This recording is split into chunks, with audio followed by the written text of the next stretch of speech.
जय Hind my dear friend, welcome to my channel.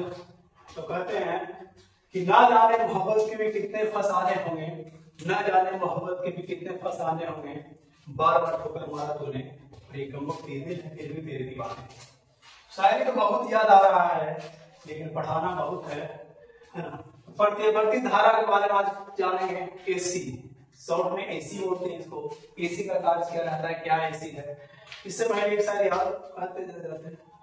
महफिल भी रोएगी हर दिल भी रोएगा, महफिल भी रोएगी हर दिल भी रोएगा, डूबेगी कश्ती मेरी तो साहिल भी रोएगा। इतना प्यार बांटूंगा इस दुनिया में ए मेरे दोस्त, मेरे मरने के बाद मेरे आशिक को क्या मेरे कातिल भी रोएगा। लेकिन इससे क्या होता है ना, इसके बारे में पढ़िए, छोड़िए शायरी हो गया है। लेकिन पढ़ाई के बारे में जाने की कैसा मतलब कंटेंट दे रहे हैं आपको बता दें। प्रतिवर्ती धारा के बारे में बहुत डिटेल है। अगर क्लास में नहीं याद हो गया तो पढ़ाना बेकार है। 80% क्लास में याद हो जाना चाहिए कंटेंट का मतलब हुआ। देखिए जैसे पढ़ते बढ़ती धारा क्या है, पढ़ते बढ़ती धारा क्या है, ये लिखना है कि पढ़ते बढ़ती धारा वह धारा है, पढ़ते बढ़ती धारा वह धारा है ना। पढ़ते बढ़ती धारा वह धारा जिसमें धारा का मान, जिसमें इसका फिगर बना देते हैं। देखिए प्रत्यवर्ती धारा वह धारा है, प्रत्यवर्ती धारा वह धारा है जिसमें धारा के मान समय के साथ निरंतर बदलते रहता है। समय के साथ क्या होता है, निरंतर बदलते रहता है। जिसमें धारा का मान समय के साथ निरंतर बदलते रहता है, जिसमें आधे चक्र, जिसमें धारा का मान आधे चक्र में धनात्मक, आधा चक्र में क्या होगा ऋणात्मक, उससे प्रत्यवर्ती धारा कहेंगे। प्रत्यवर्ती धारा पूछ रहे हैं। देखिए बहुत सिंपल तरीका से आपको बता देते हैं कि प्रत्यवर्ती धारा वह धारा है, आप लोग लिख नहीं सकते हैं। प्रत्यवर्ती धारा वह धारा है जिसमें धारा का मान समय के साथ निरंतर कुछ होता है, बदलते रहता है, जिसमें आधे चक्र में धनात्मक और आधे चक्र में क्या होता है ऋणात्मक, उससे प्रत्यवर्ती धारा कहें। प्रत्यवर्ती धारा बहुत खतरनाक होता है। लेकिन हम अपनी एसी प्रत्यवर्ती धारा जब तेज धारा बताएंगे तो दोनों अंतर बताएंगे कि बहुत खतरनाक होता है, बहुत खतरनाक नहीं होता। इसको लंबे दूरी तक भेजा जा सकता है, इसी को उसको लंबे दूरी तक नहीं भेजा जा सकता। लेकिन इसको है ना आगे बढ़ाएंगे, जब डीसी पढ़ाएंगे तो दोनों की तुलनात्मक करवा देंगे। तो प्रत्यवर्ती धारा जो होगा है ना, इस शिखर मान इसमें होता है, इसको शिखर मान बोलेंगे आई नॉट को, महत्तम बिंदु को शिखर। प्रत्यवर्ती धारा के एक पॉइंट में यहाँ होता है कि प्रत्यवर्ती धारा प्रत्यवर्ती धारा प्रत्यवर्ती धारा के महत्तम बिंदु को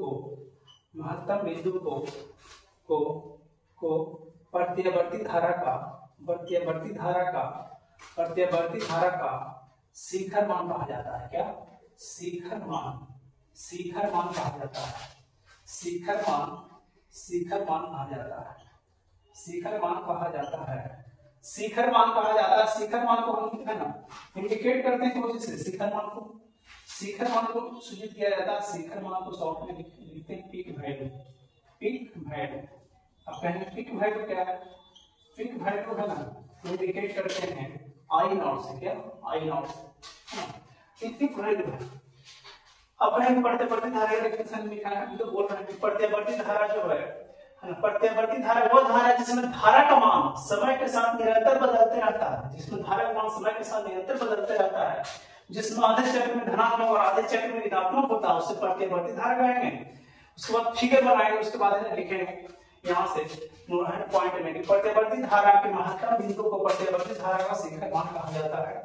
इसका एक समीकरण में आपको बताते हैं कि प्रत्यवर्ती धारा का जो समीकरण होगा आई बराबर I naught sine omega T. क्या ओमेगा टी शॉर्ट में I naught sine omega T plus five जो होता है फाइव है ना, प्लस फाइव। लेकिन फाइव क्या होता है कलांतर, फाइव का नाम कलांतर इसमें 0 लिखा होगा तो आई बराबर हो जाएगा आई नॉट साइन ओमेगा टी। इस समीकरण याद रखिएगा, इसमें बहुत इंपॉर्टेंट समीकरण है। आई बराबर I naught sine omega T, आई बराबर I naught sine omega T. इतना नोट कीजिए, बहुत इंपॉर्टेंट है।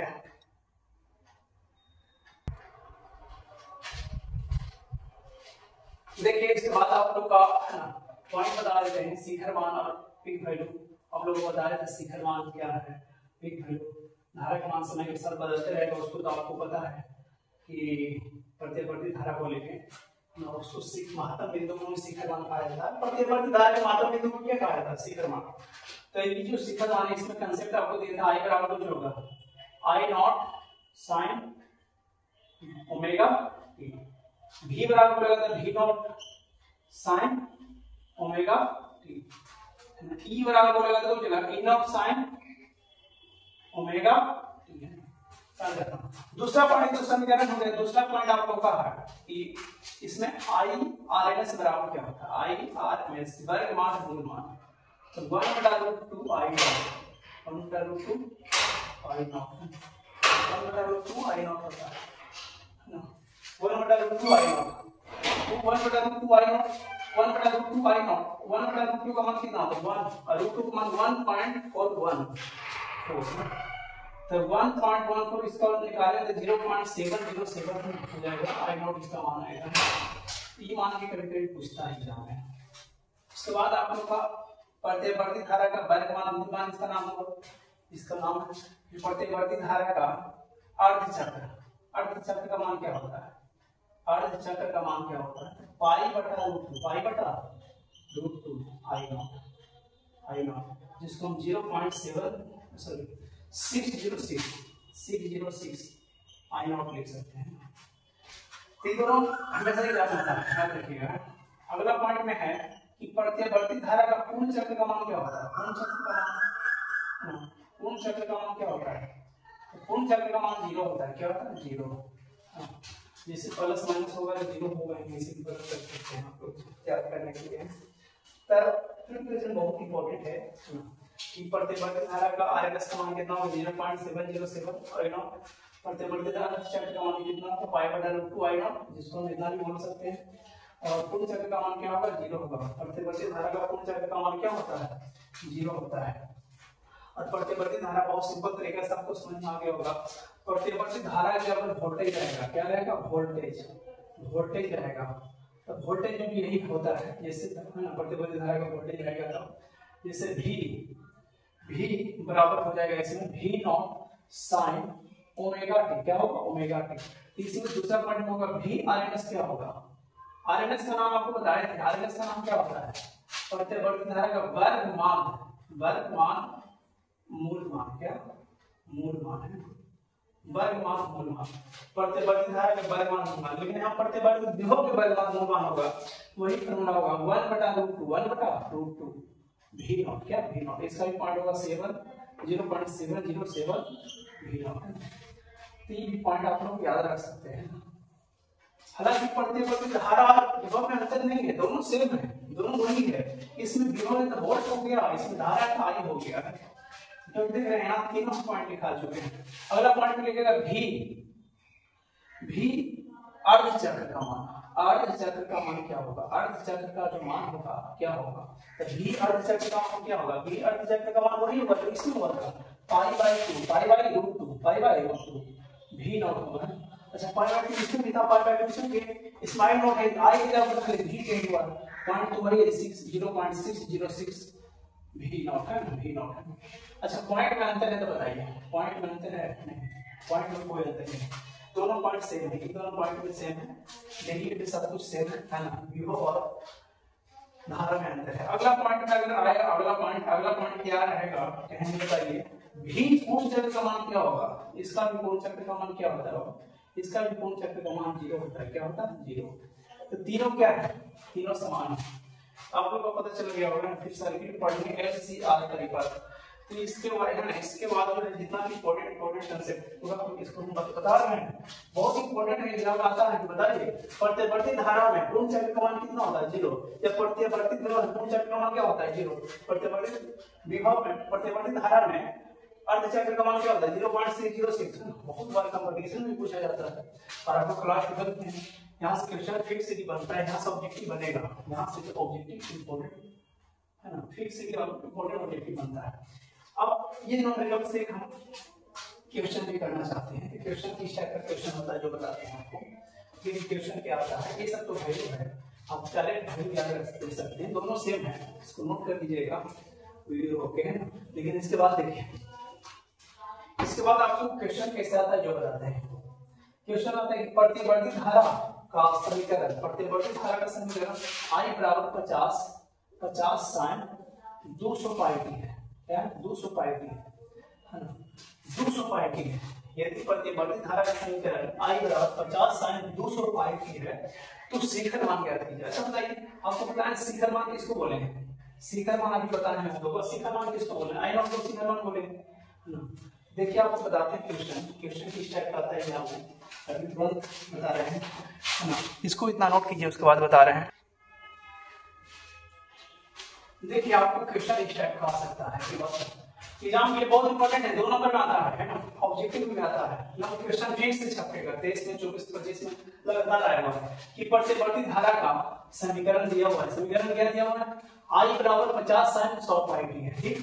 तो प्रतिवर्ती धारा का शिखर मान निकालना है, प्रतिवर्ती धारा का वर्ग मान मूल मान निकालना है, आई आगे प्रतिवर्ती धारा का आवृत्ति निकालना है। देखिए आपको बताते हैं फॉर्मूला ऑफ ओमेगा बराबर, अच्छा बताइए अल्टरनेटिव करंट का समीकरण I बराबर हो जाता है I not sin omega T, ये आपको याद रखना पड़ेगा। फॉर्मूला होता है, आपको बता दें प्रतिवर्ती धारा का समीकरण होता है क्या? I बराबर I not sin omega T. I not को शिखर मान कहा जाता है, क्या कहा जाता है? शिखर मान। sin ओमेगा, ओमेगा जो है ना, ओमेगा बराबर जो होता है, ओमेगा बराबर होगा 2n पाई, क्या 2n पाई फॉर्मूला होता है, बताएंगे ना 2n पाई अभी जानेंगे। देखिए प्रतिवर्ती धारा का समीकरण दिया हुआ I बराबर I नॉट sin ओमेगा।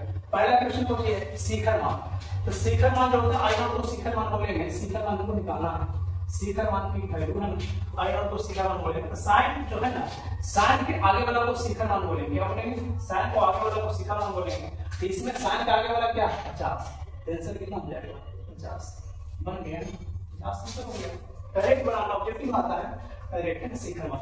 वर्ग मान मूल मान बराबर हो गया, होता है बताएं, वर्ग मान मूल बराबर होता है 1/√2 I नॉट फॉर्मूला होता है, याद रखें अभी बताएं कि I RMS बराबर होगा 1/√2 I नॉट होगा। तो बताइए 1/√2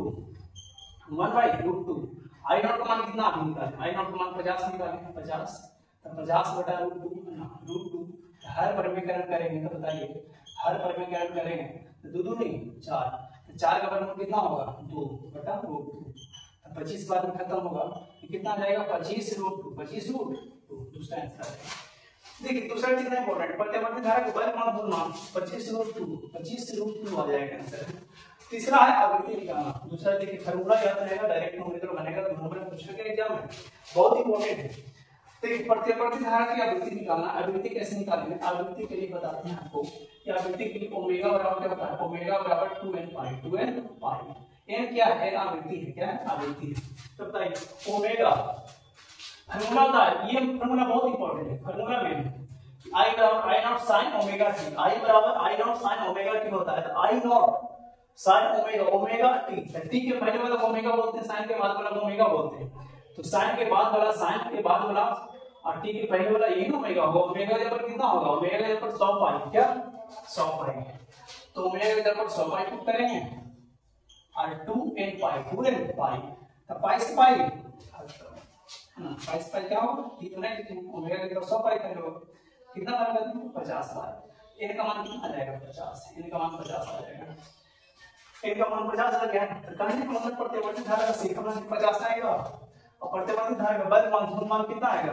25√2 आएगा और प्रतिवर्ती धारा की आवृत्ति कितना आएगा? 50 आएगा। और लेकिन कोचिंग में आएगा हटा में आएगा, दैट्स HZ इंडिकेट करते हैं। तो आप लोगों को पता होगा तीनों मान आराम से निकाल सकते हैं जब कांसेप्ट क्लियर होगा, कांसेप्ट दिए हैं उसके बाद आपको निकालने का कांसेप्ट भी दिए हैं। अगर यही क्वेश्चन को हम बता देते हैं कि दूसरा ट्राई हम दे देते हैं, क्वेश्चन नंबर 1 का बिहार बोर्ड क्वेश्चन दिया है सब, ये पूछा गया जो देने जा रहा है। दूसरा क्वेश्चन आपको नंबर लगेगा कि प्रतिवर्ती धारा का समीकरण I बराबर दिया हुआ रहेगा, I बराबर क्या दिया हुआ रहेगा, ये नंबर करके लाना है, आंसर निकालना है तीनों का मान 30 sin 200 पाई टी है। तो हमको इसमें 3 क्वेश्चन निकालना है। पहला निकालना है प्रतिवर्ती धारा का शिखर मान निकालना, दूसरा निकालना है प्रतिवर्ती धारा का वर्ग मान निकालना, तीसरा प्रतिवर्ती धारा की आवृत्ति निकालना। जिससे निकालने हैं उससे निकालना, ये क्वेश्चन आप लोग का बना के लाएंगे नेक्स्ट, है ना, हम देखना चाहेंगे। ठीक है, इतना ही, ये कंसेप्ट आपको याद रखना है, क्वेश्चन बनाने के लिए दिए हैं और आपको मिलते हैं नेक्स्ट वीडियो, जब तक जय हिंद। ठीक।